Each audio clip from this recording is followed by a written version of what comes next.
재밌는 글을 본 적이 있습니다. 실제 이야기인데요. 어떤 의사가 자기가 아끼던 자전거를 도둑맞은 거예요. 자전거를 타고 왕진을 갔다가 환자 집 앞에 이제 세워둔 자전거가 도난을 당한 것입니다. 그래서 갑자기 진료를 마치고 나와서 자전거가 없으니 멘붕이 됐습니다. 그래서 비싼 것이어가 아니라 절친한 친구가 그 선물을 해주는 거라서 굉장히 소중하게 타고 다니던 자전거였습니다.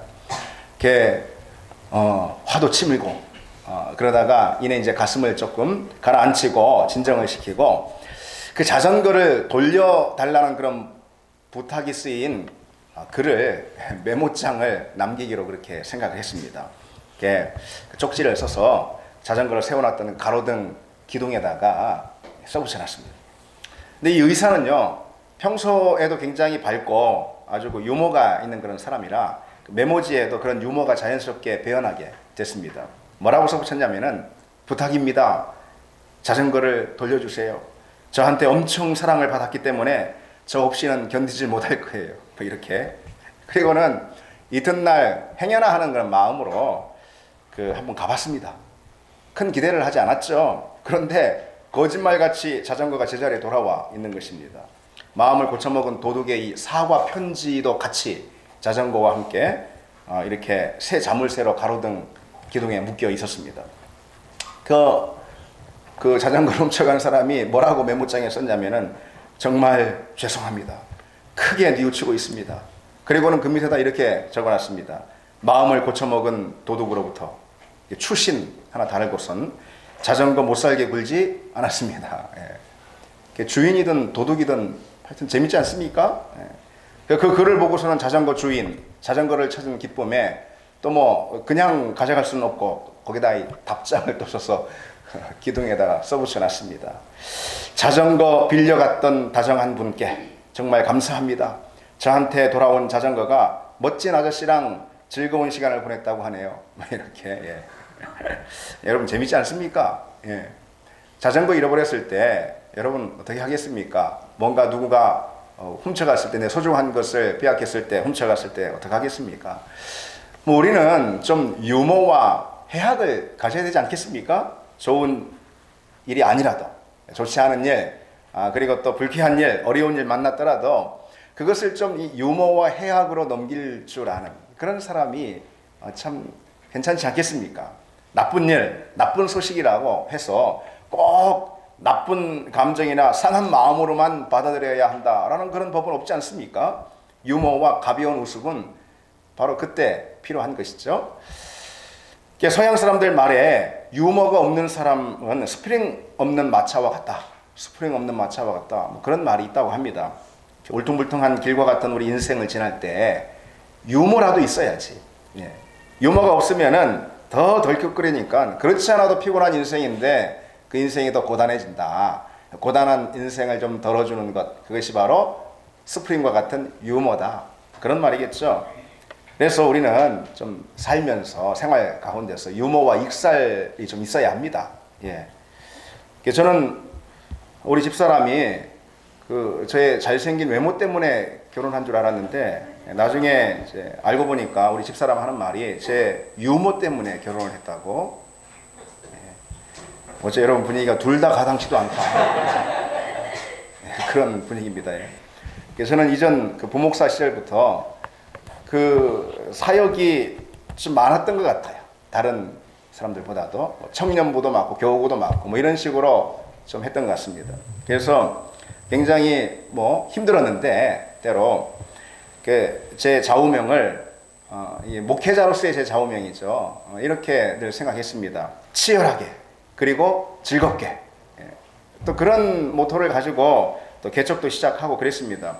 그런데 또 가만 생각해보고 돌아보니까 치열하게만 남았지 뒤에 있는 거 즐겁게 이건 사라지지 않았는가 그런 생각이 오늘 또 이 설교를 준비하면서도 한번 제 자신을 돌아보게 되었습니다. 여러분 지난 한 주 어땠습니까? 혹시 너무 심각하고 또 뭐 너무 진중하고 막 치열하게만 살지 않았습니까? 세상이 좀 힘들다고 삶이 좀 힘들다고 웃음을 다 잃어버리고 살진 않았는가 돌아볼 필요가 있죠. 어느 조사에 의하면은 어린아이는 하루에 무려 400번이나 웃는다고 그럽니다. 그러나 어른은 몇 번 웃을까요? 어른은 하루에 고작 15번만 웃는다는 것이죠. 애들 웃는 거 보면은 그게 재밌어요. 뭐 웃기지도 않은 것 같다가 그렇게 뭐 기득기득 깔깔 애들 그렇게 웃잖아요. 그죠? 뭐 그게 무슨 웃을 일이야? 하면서 애들하고 같이 있으면은 덩달아 즐겁게 됩니다. 근데 어른이 되면서 그 많은 웃음들, 385번의 그 웃음들 있잖아요. 그거 다 어디로 날아간 것입니까? 누가 다 훔쳐간 것이죠? 그래서 그러니까 성경은 기뻐하라, 기뻐하라 이 말씀을 그토록 우리에게 강조하고 있는 것입니다. 주 안에서 항상 기뻐하라. 내가 다시 말하노니, 내가 거듭 말하노니 기뻐하라. 바울이 옥중에서 부탁한 말씀이죠. 이와 같이 너희도 기뻐하고 나와 함께 기뻐하라. 바울이 옥중에 있으면서 빌립보 교회 성도들에게 나와 함께 기뻐하라 그러니까 옥중에 있는 바울이 그러니 참 얼마나 마음이 또 숙연해지고 그러지 않겠습니까? 성경에서 권면하고 있는 이 기쁨, 항상 기뻐하라. 또 데살로니가전서에 그 말씀도 있죠. 성경에 권면하고 있는 이 기쁨은 단순히 어떤 유머나 웃음 정도는 아닙니다. 성경이 강조하고 있는 기쁨은 감정이 아니라 내면의 상태를 의미합니다. 그 기쁨은 상황이 주는 즐거움이나 어떤 흥이나 아니면 순간적인 그런 감정을 말하는 것은 아닙니다. 그 기쁨은 그리스도인의 태도이자 영적 자질을 말하는 것입니다. 그래서 기쁨은 조건이나 상황으로 인해 갖게 되는 것이 아니라 그 무엇도 흔들 수 없는 우리 내면 안에 깊이 들어와 있는 어떤 내적인 상태를 말합니다. 그 기쁨은 구원받은 자녀의 너무도 당연한 영적 특질이다. 이렇게 성경은 굉장히 많이 강조하고 있습니다. 그러니까 기쁨은 구원과 더불어 우리가 갖게 된, 구원과 더불어서 우리에게 갖추어진 그리스도인의 자질인 것이죠. 그러니 그 기쁨은 영적 자질 또는 영적 내면의 상태와 특징이기 때문에 그 기쁨은 불멸의 기쁨인 거예요. 빼앗을 수 없는 기쁨인 것이죠. 오늘 그래서 주님께서 그렇게 말씀하시는 거예요. 심지어 난 그런 기쁨 안 받을래요 라고 저항할 수도 없는 저항할 수 없는 그런 기쁨입니다. 불가항력의 기쁨. 이것이 주님께서 우리에게 허락하신 기쁨이다 라는 거죠. 그 기쁨은 구원이라는 선물과 함께 언제나 내게 솟아나는 영적인 환희이기 때문에 그렇습니다. 성경이 말하는 그 기쁨의 원천은 하나님과 그분이 우리에게 행하신 일, 바로 그것으로부터 기쁨이 주어지기 때문에 그런 것이죠. 그러니까 기쁨은 하나님께로부터 내게 부어지는 것이고 기쁨은 하나님께로부터 내 내면 가운데 주입되는 것입니다.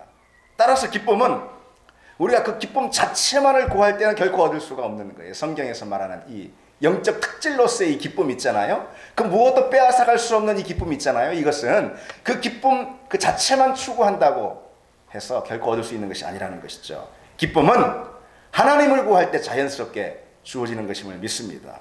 하나님을 구할 때 자연스럽게 우리 가운데 주어지는 일종의 부산물인 거예요. 부산물. 우리가 그 점을 잊지 말아야 합니다. 언제부턴가 사람들이 소위 그 웃음 치료, 웃음 효과에 대해서 관심을 갖기 시작했습니다. 웃으면은 막 엔돌핀이 돌아가지고 막 나도 모르게 기쁨이 막 생기고 그러면은 아픈 몸도 가뿐해지고 면역 체계도 강화시켜주고 그리고 뭐 혈압도 안정시켜주고 막 그런다는 것이죠. 그야말로 명약 중에 명약이다. 그러니까 웃어라. 그처럼 웃음 효과가 막 수십 가지나 된다 그러면서 이 웃음 치료가 유행하기도 했습니다. 그리고는 또 가만 보면은 뭐 다 그런 건 아니겠지만은 평소 생활 속에서 자연스럽게 웃지는 못하고 말이죠.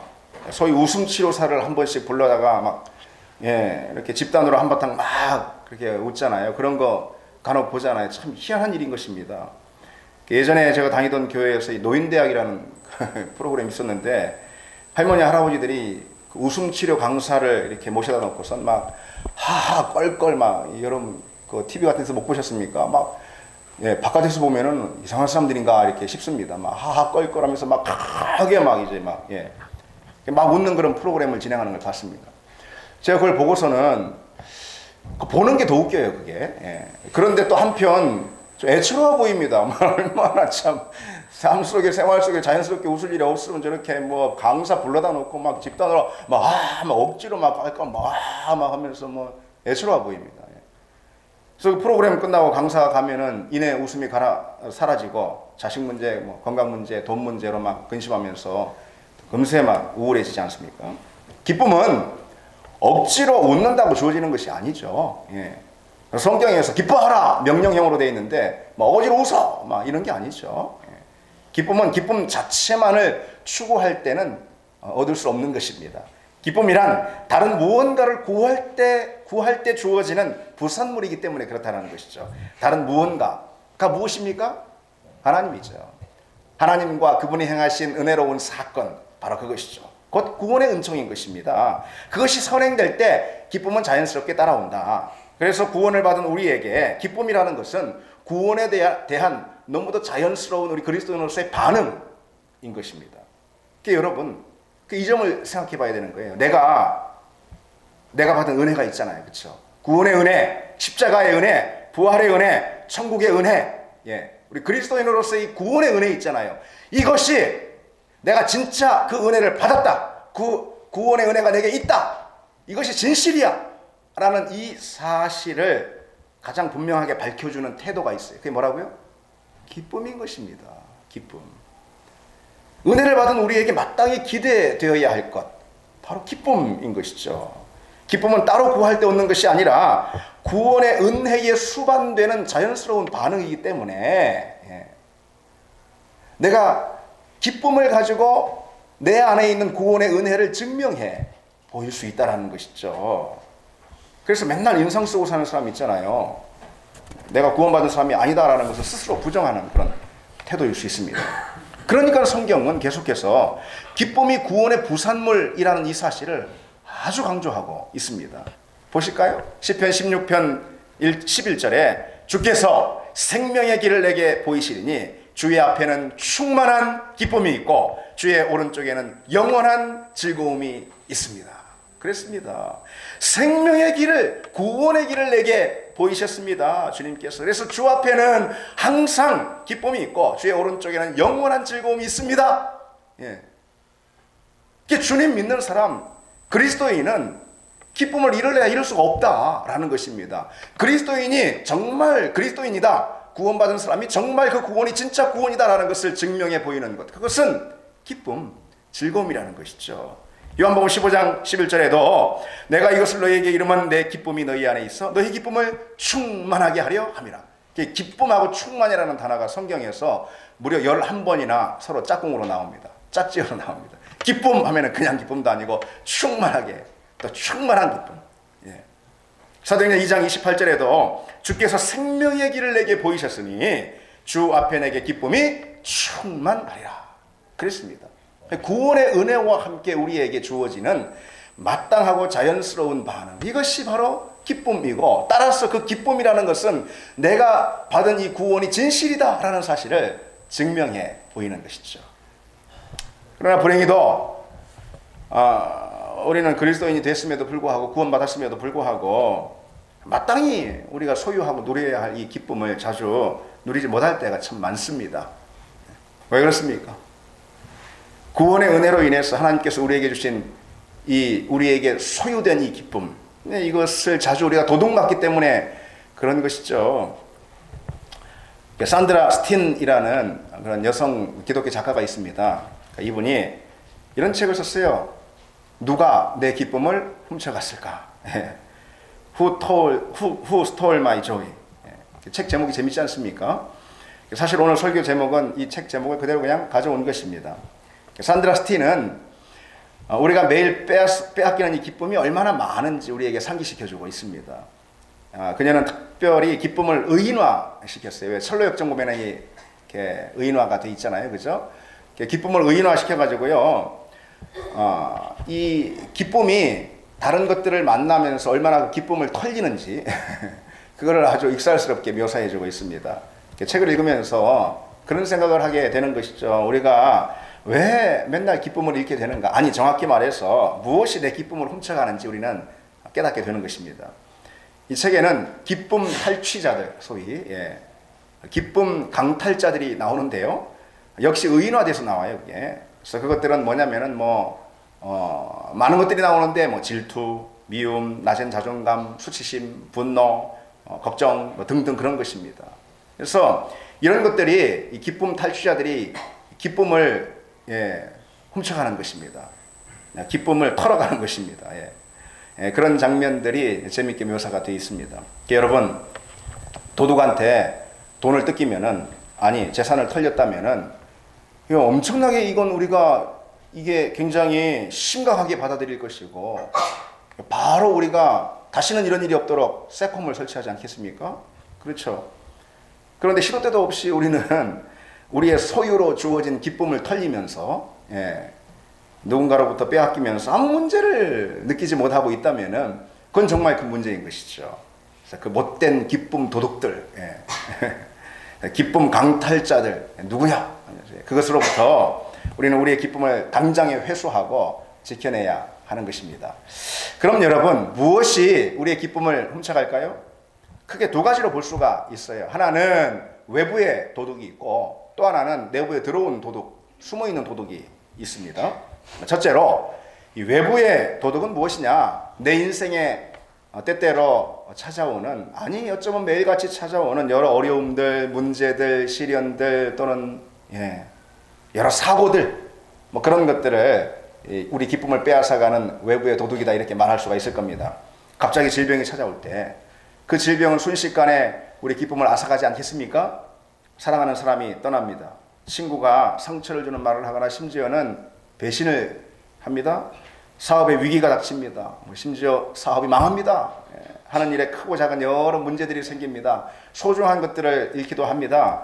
큰 장애와 벽을 만나기도 합니다. 그런 것들은 우리가 매일같이 만나는 우리 일상들인데 어느새 우리의 기쁨을 훔쳐간다는 것이죠. 우리는 질병이 내 건강을 빼앗아간 것만 생각하지, 내가 건강을 잃었다, 이것만 생각하지, 그러다가 기쁨도 함께 훔쳐갔음을 미처 발견하지 못하는 거예요. 그래서 우리는 어떤 것보다 우리 기쁨을 잘 경계하고 지켜야 한다는 그런 생각을 평소 하지 않기 때문에 우리가 소유했던 기쁨을 너무 쉽게 그야말로 털리는 것입니다. 돈과 소유를 조금 잃게 되었다, 이렇게 한번 해보십시오. 우리는 그것을 잃은 마음 때문에 근심하고 걱정하고, 뭐 아니면은 분노와 화를 품지 않습니까? 그러면은 바로 그 순간 우리에게서 가장 소중한 것이 빠져나가는데, 우리는 가장 소중한 것을 탈취당하는데 무엇이라고요? 기쁨인 것입니다. 여러분 생각해 보십시오. 사단의 목적, 사단은 훔쳐가는 놈인 것입니다. 사단은 도둑놈인 것입니다. 근데 사단이 무엇을 가장 중요한 타겟으로 여길까요? 우리의 건강? 우리의 소유? 우리가 소중하다고 생각하는 어떤 것들? 아닙니다. 사단이 때로 그런 것들을 빼앗아 가기도 할 수 있을 것입니다. 그러나 그 순간 사단이 목적하고 있는 가장 큰 타겟은 뭐라고요? 우리의 기쁨인 것입니다. 우리 기쁨을 훔쳐가기 위해서 우리가 소중하게 여기는 것들이 때로 이 세상에서 이뤄지는 그런 사건들이, 다시 말해 여러 어려움과 문제들이 생길 수 있다는 것이죠. 그러나 우리 그리스도인들은 우리 안에 마땅히 자리해야 할 그 구원의 기쁨, 하나님으로 인한 그 은혜로 인한 그 기쁨, 그것만큼은 어떤 일에도 내가 빼앗기지 않겠다라는 이런 믿음이 우리에게 있어야 하는 것이죠. 구약의 하박국 선지자가 꼭 그랬습니다. 하박국의 유명한 노래 여러분 잘 아시잖아요. 비록 무화과 나무가 무성하지 못하며, 한번 외워보십시오. 비록 무화과 나무가 무성하지 못하며, 포도나무에 열매가 없으며, 감람나무에 소출이 없으며, 밭에 먹을 것이 없으며, 우리의 양이 없으며, 외양간에 소가 없을지라도, 그 다음엔 아시겠죠. 나는 여호와로 말미암아 즐거워하며 나의 구원의 하나님으로 인하여 기뻐하리로다. 아멘. 이 본문은요, 당시 전쟁에 나가지고 적군이 휩쓸고 지나간 그 뒤에 처참하게 남겨진 농부들의 상황, 그것을 배경으로 하고 있는 본문입니다. 그해 쎄빠지게 농사지은 그 곡식을 적이 와가지고, 적군이 와서 싹 쓸어가 버렸습니다. 그리고 그뿐 아니죠. 애주중지 키우던 외양간 소도 당장에 젖을 짜서 자기 자식들을 먹여야 할 그 양도 전부 다 몽땅 잡아가 버린 것이죠. 남겨진 것이 아무것도 없게 된 것입니다. 농부는 그런 상황에서 텅 빈 외양간 앞에, 그리고 초토화된 그 자기 밭 앞에 그저 덜컥 주저앉아 있습니다. 그리고는 굶주려 울고 있는 어린 아이들을, 자기 어린 자식들을 보는 것이죠. 정말 비참한 일인 것이죠. 그런데 바로 그처럼 큰 슬픔과 절망이 닥친 그 상황 속에서 하박국, 아니 이 농부는 이렇게 노래하고 있는 것이죠. 나는 여호와로 말미암아 즐거워하며 구원의 하나님으로 말미암아 기뻐하리로다. 이 노래가 바로 그렇게 나온 것입니다. 하박국은 구원의 하나님으로 인해 내가 기뻐하리라. 어떤 것도, 전쟁도 재앙도 가난도 사고도 그 어떤 것도 내게 있는 내 모든 것을 강탈해 간다 하더라도 내 안에 있는 구원의 기쁨, 하나님이 내게 소유케 해주신 이 구원의 기쁨만큼은 결코 빼앗지 못할 것이다 라는 그런 고백인 것이죠. 다른 것은 다 잃어도 하나님이 주셔서 내 소유가 된 이 구원의 기쁨만큼은 결코 내가 지켜낼 것이다. 반드시 그런 선언이 바로 우리가 읽은 이 본문인 것입니다. 여러분, 그게 믿음인 줄 믿습니다. 여러분도 하박국의 노래를 하나님께 드리길 원합니다. 진짜로 그렇게 하시겠습니까? 그런 믿음이 우리에게 있길 바랍니다. 두 번째로, 무엇이 우리 기쁨을 훔쳐가는가? 내부에 숨어있는 도둑이라 그러지 않았습니까? 그건 뭘까요? 많은 것을 들 수 있겠지만은 이 시간 한 가지만 우리가 가장 중요한 걸 생각해 본다면은 내부에 있는 우리 도둑이 우리 기쁨을 훔쳐가는데 곧 그것은 비교의식이라고 말할 수 있습니다. 아니면은 이렇게 바꿔 말할 수 있죠. 상대적 박탈감. 요즘 사람들이 많이 이야기하는 거예요. 상대적 박탈감. 기쁨을 잃을 만한 어떤 외적인 상황이 없어요. 다 그만큼 괜찮아요. 그런데 순식간에 기쁨을 빼앗겨버리는 그런 일이 우리에게 있을 수 있다는, 아니 그런 경우가 더 많다라는 거예요. 외부의 도둑으로부터가 아닌 기쁨을 잃을 만한 여러 가지 상황도 환경도 아닌데 순식간에 기쁨이 빼앗기는 그런 것들이 우리에게 많이 있을 수 있다는 것이죠. 심지어 좋은 일이 생겨요. 좋은 일이. 그런데도 그 좋은 일 때문에 오히려 기쁨을 도둑맞는 때도 있다는 거 여러분 아십니까? 그런 일 없다고요? 여러분 생각해 보십시오. 좋은 일이 찾아와서 내 안에 있는 기쁨을 몽땅 털어갔습니다. 이런 경우를 생각해 볼 수 있죠. 물론 특별한 경우가 아니고 우리에게도 늘 있는 경우입니다. 올림픽 경기에서 순위가 매겨지잖아요. 그래서 3명 금은동 이렇게 순위를 매겨가지고 메달을 줍니다. 그런데 재밌는 사실은요, 유독 은메달 리스트 있잖아요. 그 사람 얼굴은 상을 받으면서 메달을 받으면서 일그러져 있는 그런 경우가 많다는 것입니다. 메달 색깔로 치자면은 어느 순서대로 기뻐야 맞습니까? 금, 은, 동 이 순서대로 메달 색깔로 보자면은 그렇게 기뻐야지 맞지 않겠습니까? 그런데 은메달리스트는 왠지 시무룩하고 동메달리스트는 그에 반해서 막 희희낙낙하는 그런 경우가 많다는 것이죠. 시상식장에서. 심리학에서는 그것을 반사실적 사고 그렇게 부른다고 합니다.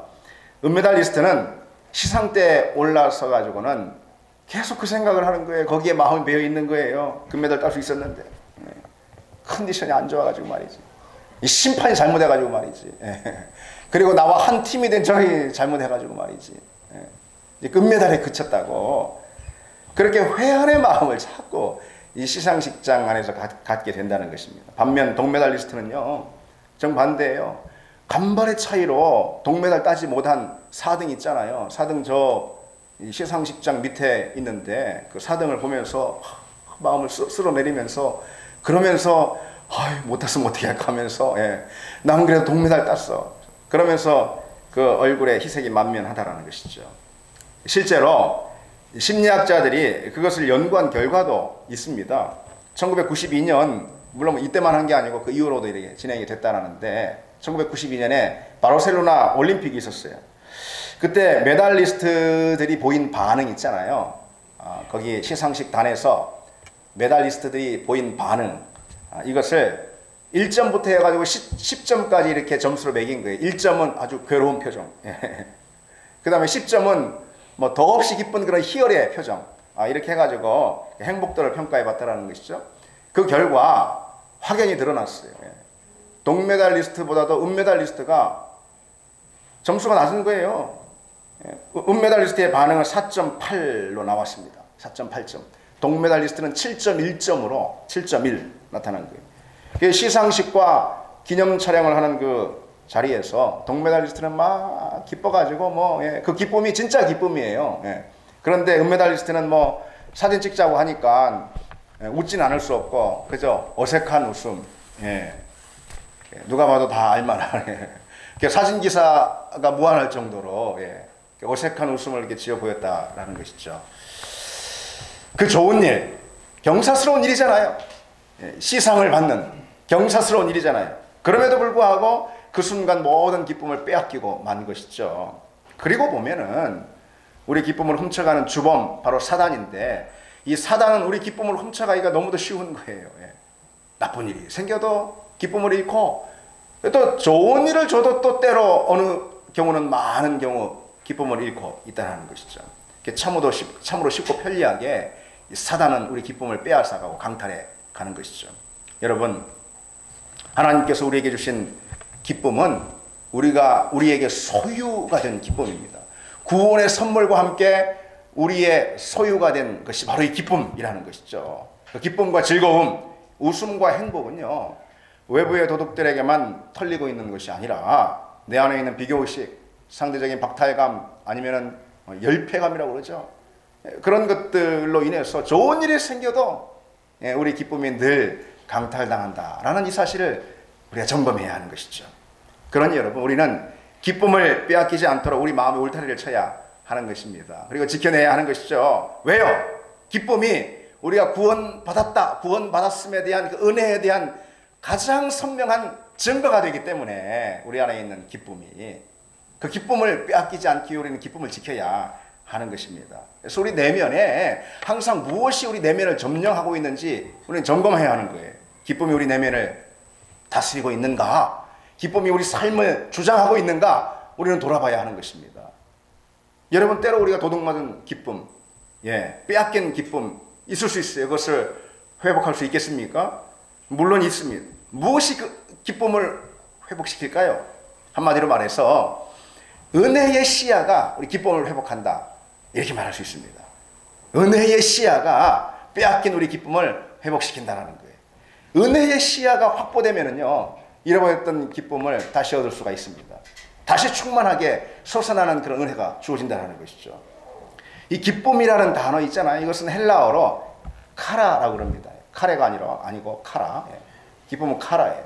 그런데 은혜라는 또 헬라어 단어, 은혜는 카리스입니다. 카리소 할 때 카리스. 모르십니까? 기쁨에 대한 설교를 하면서 여러분들에게 또 웃음을 드리려고 해도 제가 워낙 어색해가지고 무슨 말인지도 못 알아들으시고 그렇습니다. 하여튼 기쁨은 카라예요. 그런데 은혜는 카리스예요. 근데 둘 다 들으시면 알겠지만은 둘 다 같은 어원에서 나온 뿌리가 같은 단어입니다. 그래서 무엇을 가르쳐 주는 것인가? 은혜 카리스로부터 기쁨 카라가 부산물처럼 주어지는 거다라는 사실이에요. 구원의 은혜로부터 내면의 기쁨이 채워지고 솟아난다라는 것입니다. 그것이 원리인 거예요. 원리. 성경의 원리인 거예요. 구원의 은혜, 십자가의 은혜가 내 심령에 채워지면 기쁨은 자연스럽게 주어진다는 것입니다. 그러니 하나님의 은혜를 우리는 늘 품어야 되는 것이고, 늘 상기해야 되는 것이고, 기억해야 하는 것이죠. 내게 주어진 구원의 은혜가 얼마나 놀라운 것인가, 그 생각을 항상 우리는 잊지 말아야 하는 것입니다. 떠나지 말아야 하는 거예요. 무슨 일을 만나도 우리 깊은 내면에 은혜에 놀라는, 은혜에 대한 신비, 은혜에 대한 경탄이 우리에게 항상 있어야 하는, 어떤 상황 가운데서도 난 예수 그리스도 십자가로 구원받았어, 나 같은 사람도 하나님께서 그 아들 예수 그리스도를 이 땅에 보내셔서 그 아들을 희생시키셨어. 십자가의 그 은혜를 우리는 항상 기억하고, 어떤 상황 가운데서도 그 은혜에 경탄하는 사람이 돼야, 놀라는 사람이 돼야 한다는 것입니다. 그것이 바로 우리가 가져야 할 은혜의 시야인 거예요. 이 은혜의 시야, 은혜의 시각이 확보돼야지 비로소 그것으로부터 기쁨이 보이기 시작하는 거예요. 어떤 일을 만나든 어떤 상황 가운데서든 그 은혜의 시야를 통해서 기쁨을 발견하게 되는 것입니다.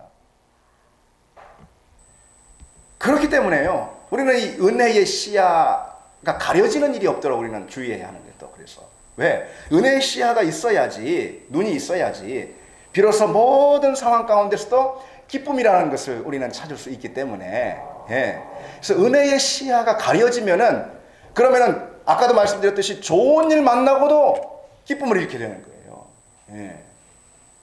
은혜의 시야를 가리는 것을 피해야 하는 것입니다. 일례로 많은 것들이 있지만 은혜의 시야를 가리는 것이 일례로 가능하면은 여러분 있잖아요. 나쁜 소식은 좀 피해야 되는 거예요. 나쁜 소식. 우리가 뭐 얼마나 많은 것들이 우리 눈에 막 우리 정보가 얼마나 많아요. 그렇죠? 토요일 날 밤 늦게까지 막 그냥 나쁜 뉴스, 부정적인 막 소식 막 들으면서 그랬잖아요. 그렇죠? 뭐 지난 11월부터 해가지고 뭐 굉장히 나쁜 그런 뉴스들 우리가 많이 접했어요. 토요일 날 밤늦게까지 뭐 그런 뉴스를 보고 우리 마음에 미치는 영향이 좋지 않아요. 하루도 잠잠한 날이 없잖아요. 뉴스를 키면은 정치인들의 뇌물 수수, 기업인들의 뭐 갑질 행사, 대학 교수의 성추행, 그것도 이제 모질라 가지고 외국 뉴스까지 막 또 보는 것입니다. 뭐 총기 난사, 막 자폭 테러, 뭐 인질 참수, 막 토막 살인, 막 이런 거 막 토요일 날 막 밤늦게까지 막 그런 뉴스 막 잔뜩.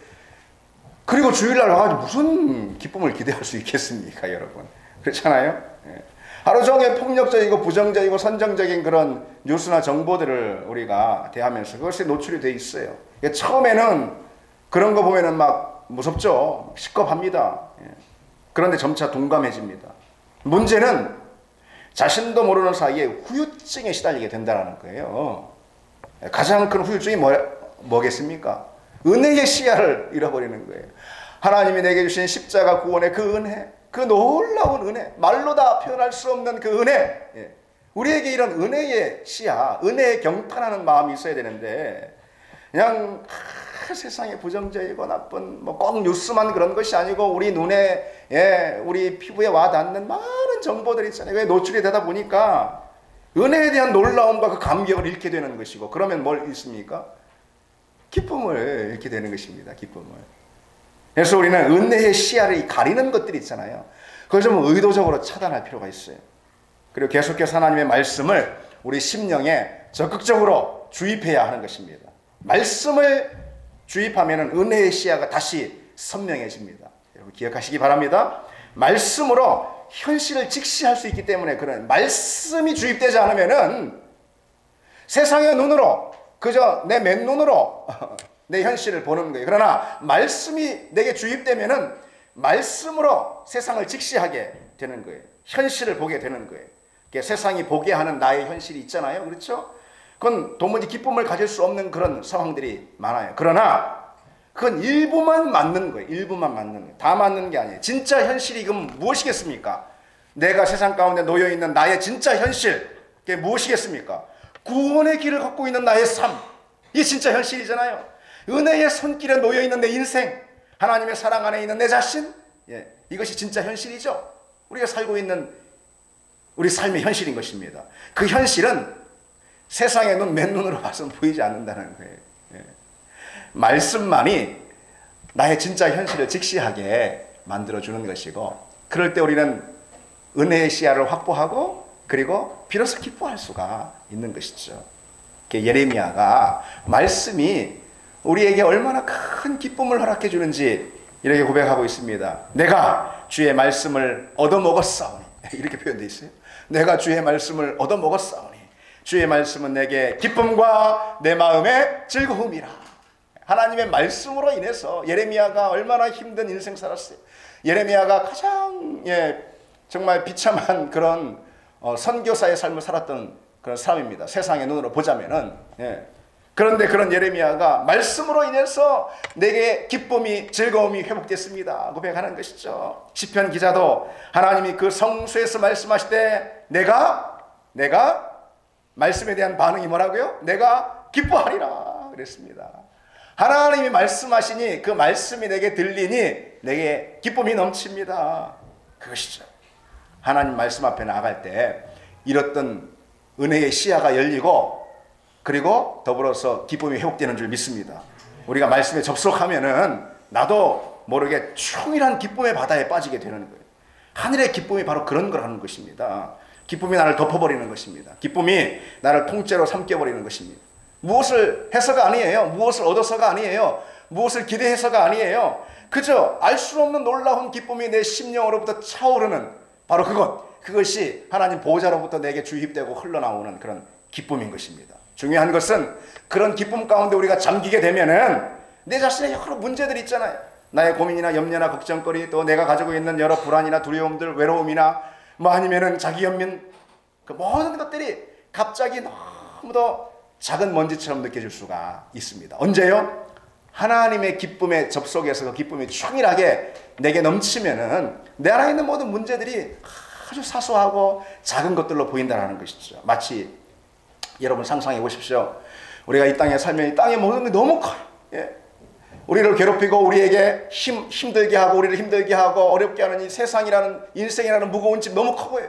그러나 여러분 상상을 해보십시오. 이 지구 밖을 떠나가지고 저 지구를 주먹만한 지구로 볼 때 어떤 마음이 들겠어요? 그 안에 막 여러 가지 많은 일들이 사람들이 막 북적거리며 움직이는 그런 삶들이 그 안에 있지 않겠습니까? 그런 걸 우리가 본다면은 멀찍이 우리가 본다면은 우리에게 어떤 마음이 들겠습니까? 내 모든 문제들, 내게 달려드는 세상의 모든 파도들, 사실 이것이 참 아무것도 아니다. 예. 그게 바로 은혜의 시야인 것입니다.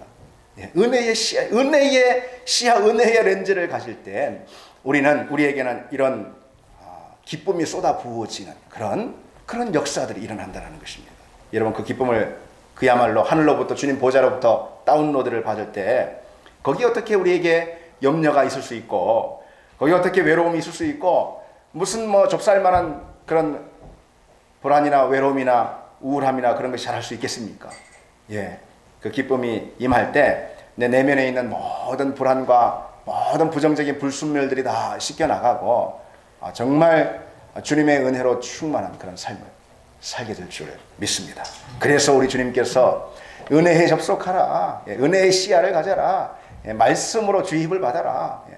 그러면 어떻게 되는 거예요? 그러면은 우리 기쁨을 빼앗을 자가 없다라는 것이죠. 지금은 너희가 근심하나 내가 다시 너희를 보리니, 다시 말해서 성령께서 너희에게 임하시리니 은혜의 시야가 열리고 그러면은 너희 마음이 기쁠 것이요 너희 기쁨을 빼앗을 자가 없으리라. 아멘. 자, 말씀을 맺겠습니다. 우리가 주님의 이 말씀 기억하고 너희 마음이 기쁠 것이요 너희 기쁨을 빼앗을 자가 없을 것이라. 이것을 오늘 이번 한 주간 우리 신앙 고백과 삶의 선언으로 삼는 여러분 되길 바랍니다. 예, 우리 이 찬양 같이 함께 고백하며 찬양하겠습니다.